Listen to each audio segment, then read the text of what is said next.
L'homme ne vivra pas de pain seulement, mais de toute parole qui sort de la bouche de Dieu.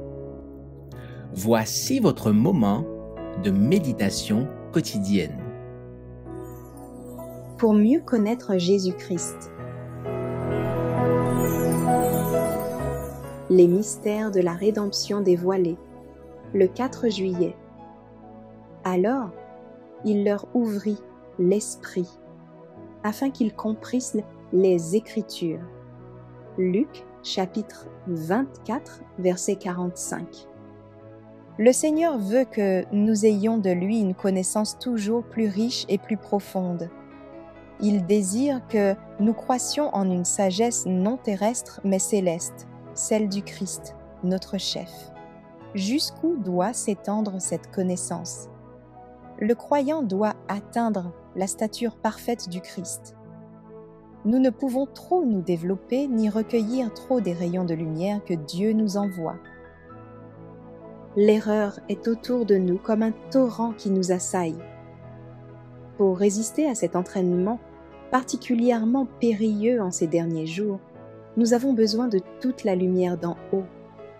Oh, comme le Christ soupire après le moment où il pourra nous dévoiler les mystères de la rédemption.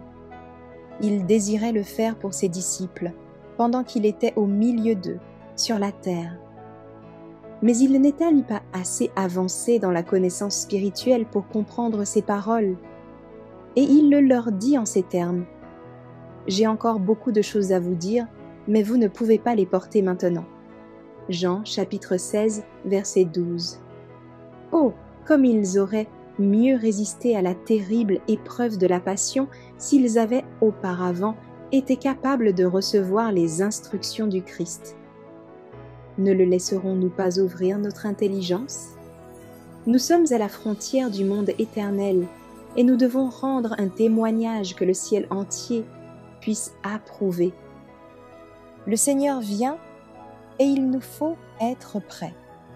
Constamment, je soupire après la grâce et la robe de justice du Christ. Il convient d'humilier notre âme devant Dieu et de venir au pied de la croix comme jamais nous ne l'avons fait. Alors, il nous inspirera le témoignage que nous devons rendre de lui et les louanges que nous devons adresser à Dieu.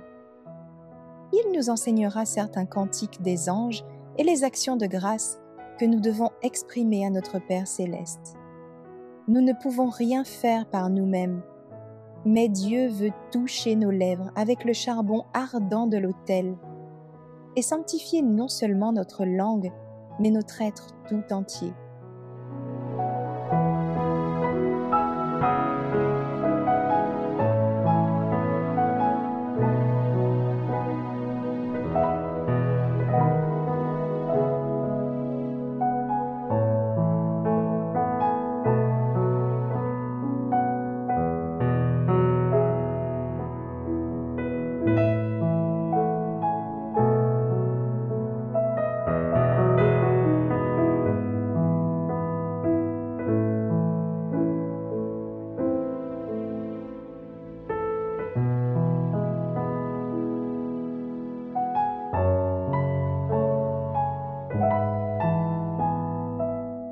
Merci d'avoir écouté cette présentation. Assurez-vous de nous rejoindre demain pour votre moment de méditation quotidienne avec lereste.org.